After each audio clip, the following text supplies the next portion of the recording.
가기사는 증시 각도기. 안녕하세요. 전문투자 증시나 심판 한지원입니다. 네, 안녕하세요. 오늘 광고도 때문에 화가 난 각도기 국산줄입니다. 네, 오늘 시장이 뭐 롤러코스터가 됐습니다.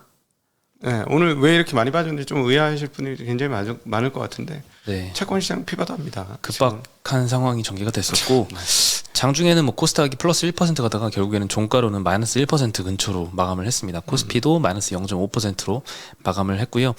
개인 투자자는 오늘 코스피, 코스닥 다 매도를 했고 외국인은 둘 다 순매수를 계속하고 있습니다. 네. 뭐 하이닉스에 대한 순매수는 지금 연이어서 계속되고 있는 것 같아요. 며칠째인지 모르겠는데 뭐 10일 넘게 좀 계속하고 있는 것 같습니다. 네. 원달러 환율도 좀 안정되나 싶었어요. 그건 점심 때만 해도 1,415원까지 내려갔다가 종가 기준으로는 1,426원까지 10원 이상 저점 대비 올라와서 끝났습니다. 저점 대비. 근데 어제 종가하고 비슷한 거죠, 지금. 네. 네. 어제 종가하고는 큰 차이는 없습니다. 네, 어제 뭐 이 시간대 기준으로 1,422원이었는데 26원이니까 한 4원 정도 올라서 끝났습니다. 네. 오늘 업종 상승률 1위는 포스코 케미칼.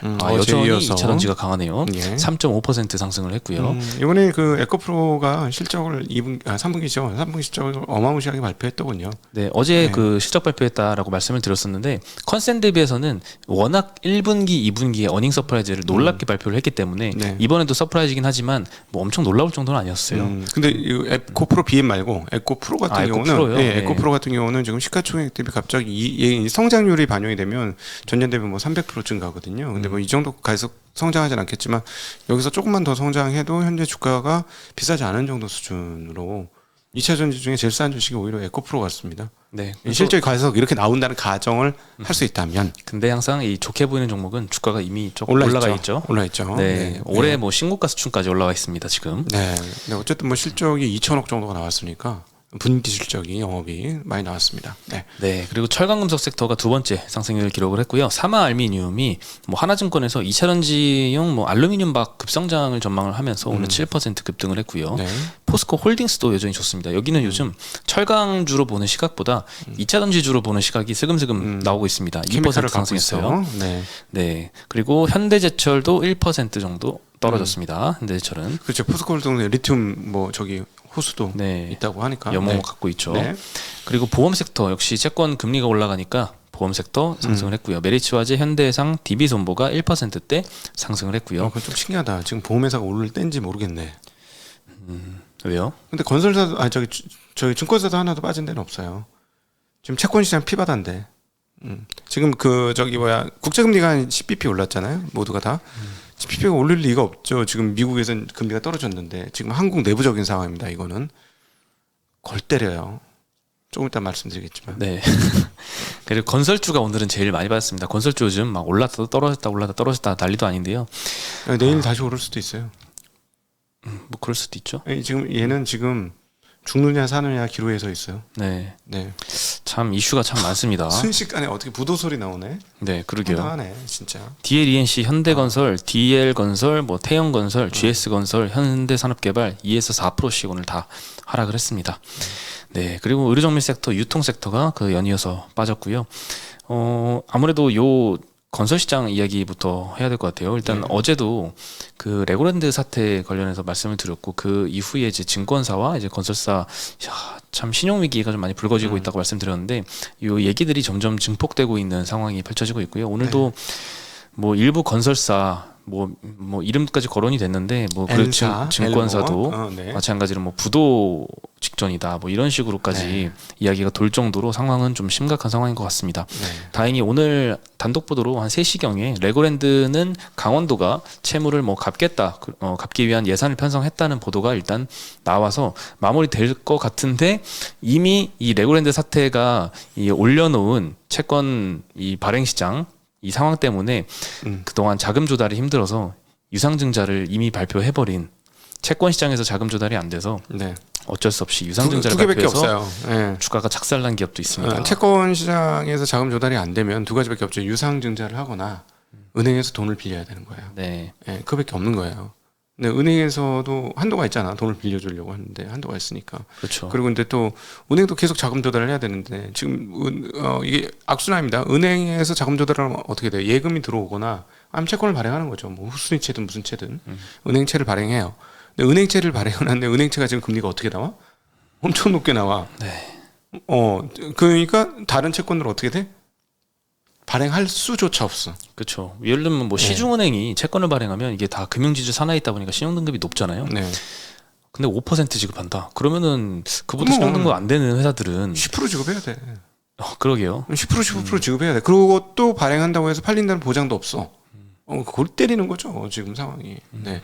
그래서 결국에는 이제 은행으로 달려가고 있죠 요즘 기업들이. 네. 그래서 은행도 다행히 이제 요즘에 뭐 소비자 입장에서는 다행이지만 사실 예금 금리를 공격적으로 아주 경쟁적으로 서로 막 올리고 있거든요. 시중은행도 지금 5%대 1년짜리 만기 정기 예금이 나오고 있고 저축은행 같은 경우에는 뭐 6%로 나오고 있는데 이게 뭐 그냥 단순히 예금 금리 경쟁하는 게 아니라 대출해 줘야 돼 가지고 지금 부족한 것 같아요. 자금이. 네. 그래서 빨리빨리 자금 쏟아내야 돼서 은행채도 막 발행을 하고 높은 금리로도 이렇게 좀 급박한 상황인 것 같습니다. 그렇게 은행채를 또 많이 은행이 발행하니까 더더욱 이 채권 시장에 금리가 더 올라가고 있고 이런 상황이 계속 그러니까 펼쳐지고 있습니다. 국채까지 10bp를 밀어 올릴 정도면 지금 이미 안정됐어야 되는 분위기잖아요. 미국 시장을 보면. 근데 이렇게 10bp를 올리면서 지금 한국의 3년물이 4.3%가 넘어가고 5년물도 4.4% 가까이 되는 이 상황이 결국 강원도 때문이에요.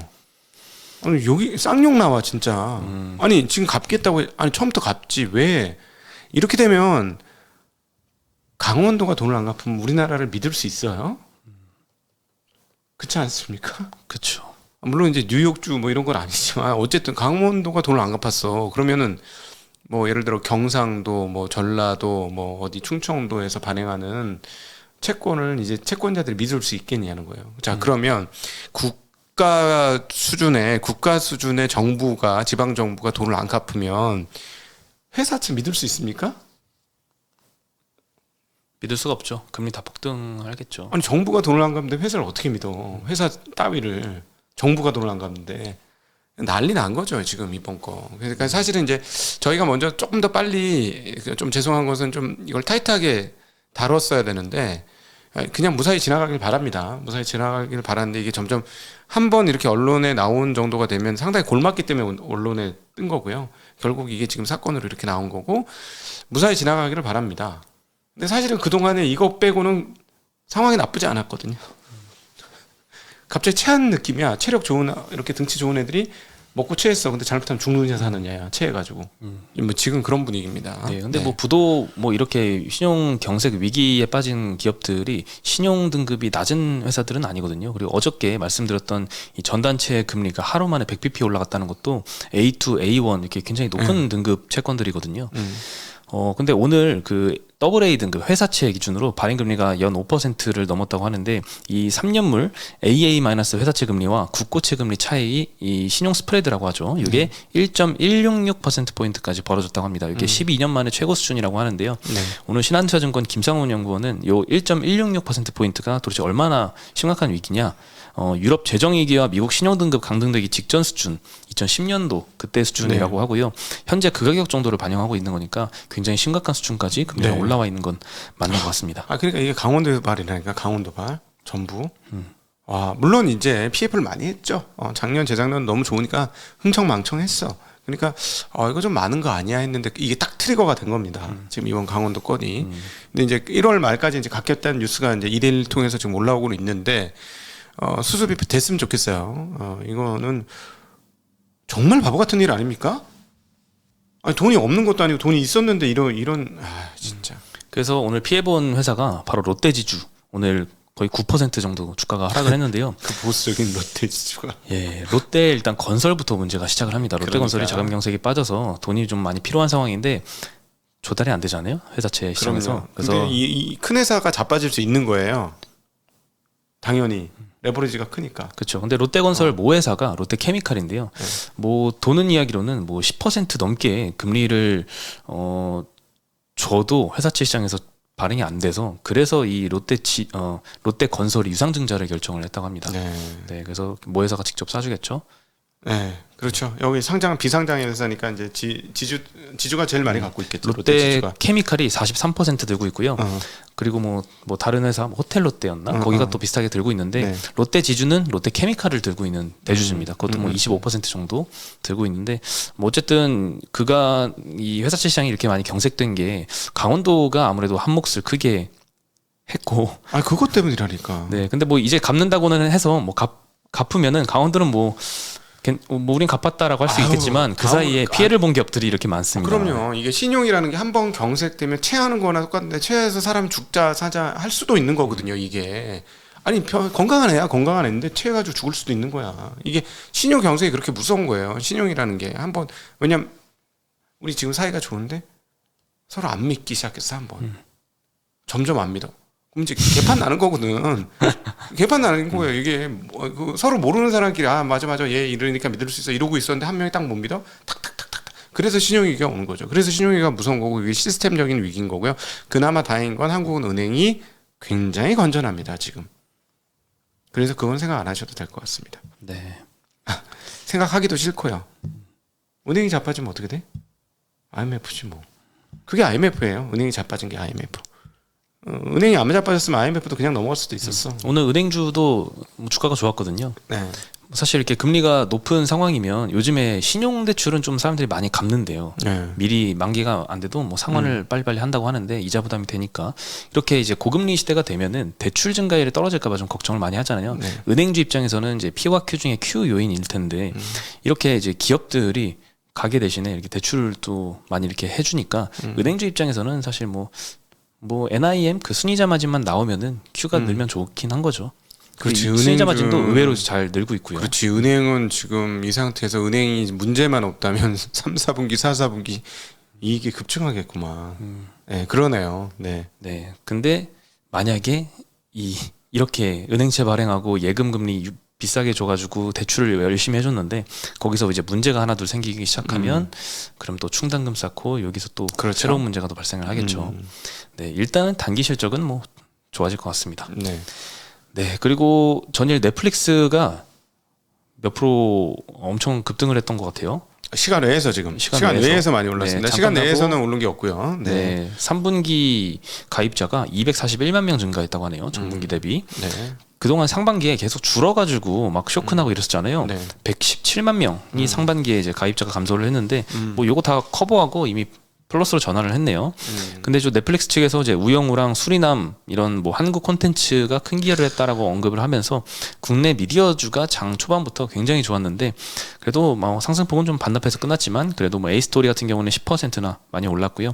버킷 스튜디오 6%, 스튜디오 드래곤과 콘텐츠리 중앙은 2%대 상승을 했습니다. 네, 시간 외에서 14% 올라 있습니다. 많이 올랐네요. 네. 네. 좋아 보여요. 넷플릭스는 제가 보기에는 이게 오리지널 콘텐츠는 얘네가 가진 강력한 DNA입니다. 제가 보기에는. 네. 네. 그리고 현대기아차가 어제 장 끝나고 세타 엔진 관련 충당금을 2.9조 원 현대차 기아 합해서 반영을 했다라고 이제 발표를 했는데요. 2015년에 일단 세타2 엔진 장착 차량이 주행 중에 멈추는 사고가 나면서 이 사건이 좀 촉발이 됐습니다. 그래서 2017년도에 미국과 한국에서 리콜을 시작을 했고요. 미국에서 이제 소송 중에 이제 합의를 통해서 평생 보증해주겠다고 약속을 했습니다. 네. 이제 요거 관련된 비용들이 계속 나오기 시작을 하는데요. 2018년에 4,600억, 2019년에 9,200억, 2020년에 3.4조 원, 22년에 이번에 2.9조 원을 추가로 반영을 한 거죠. 좀 생각보다 굉장히 좀 금액이 커요. 이번에 크네. 반영한 건. 아니 도대체 얼마나 많이 팔았길래 이렇게 많이. 네. 이때까지 총 세타 엔진 관련해서 8조 원 정도를 비용을 반영을 한 거니까 네. 뭐 엔진 한번 잘못 개발했다가 돈이 더 드는 거네. 네. 저 엔진값 저만큼 안 나올 것 같은데.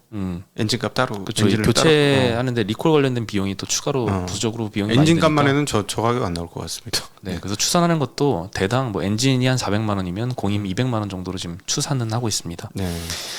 리콜 대상 차량으로는 현대차가 240만 대, 기아차가 180만 대 정도로 해서 충당금을 기아가 좀 더 많습니다. 현대가 1.36조 원, 기아가 1.54조 원 정도 충당금을 인식을 했다고 하네요. 그래서 3분기 컨센서스가 현대차가 3조 원이었는데 한 1.6조로 좀 내려가는 것 같고요. 기아가 2.2조 원이었는데 1조 원 정도 좀 내려가는 것 같습니다. 네. 네, 근데도 오늘 주가는 안 빠졌어요. 네. 참 신기하더라고요. 근데 이거 오래된 뉴스긴 하잖아요. 이 세타 엔진 우리 옛날에도 방송을 했었던 기억이 나는데요. 네. 그렇죠. 이 비용이 계속 이제 반영을 계속 하고 있는데 2년 만에 이번에 추가로 반영을 한 건데 뭐 일회성으로 작용을 한 것 같습니다. 이제 네. 좀 마무리가 되지 않았나 싶고요. 네.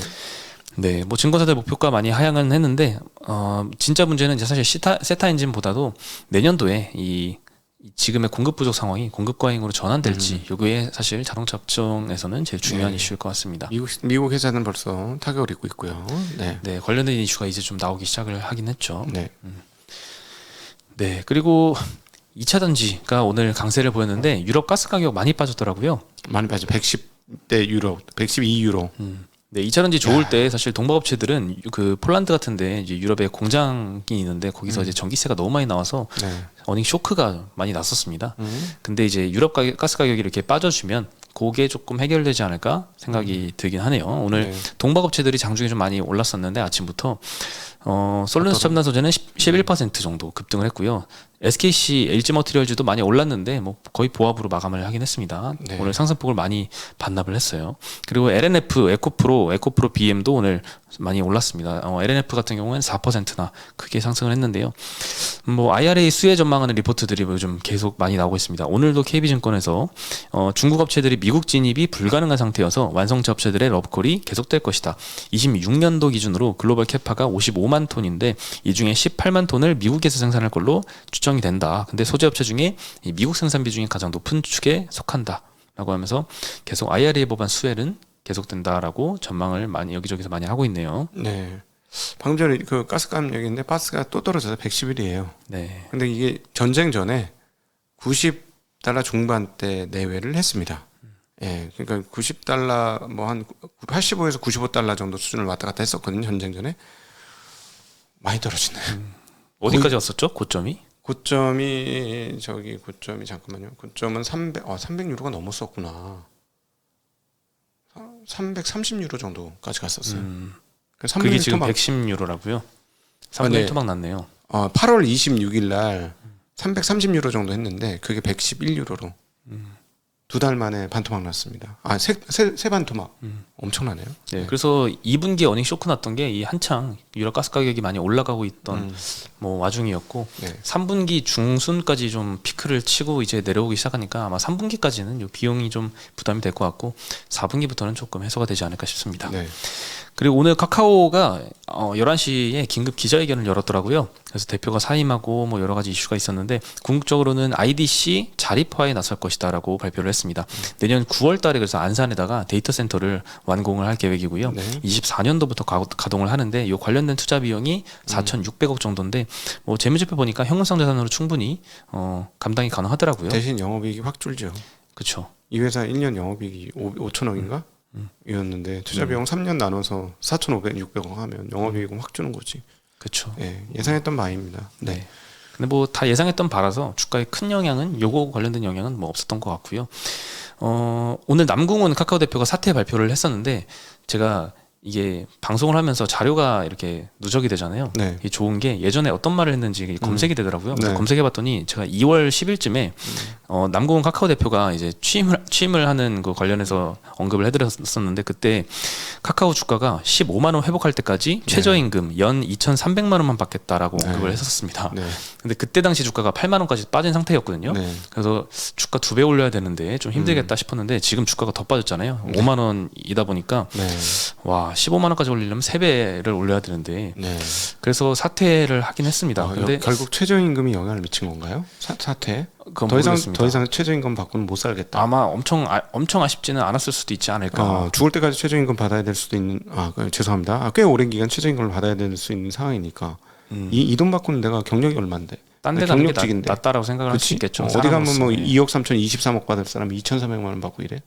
예. 이때까지 뭐 예전에 뭐 CJ 그룹이나 아니면 뭐 위메이드 쪽이나 있을 때도 적극적으로 자사주 매입하고 주주환원 굉장히 적극적으로 추진을 했던 아마 임원이었던 것 같아요. 네. 아니 저기하고 친하답니다. 김범수 의장하고 엄청나게 친하대요.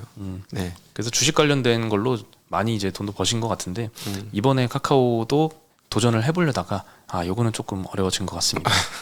아니 저희 지금 농담한 겁니다. 뭐 최저임금 가지고는. 네. 네. 예?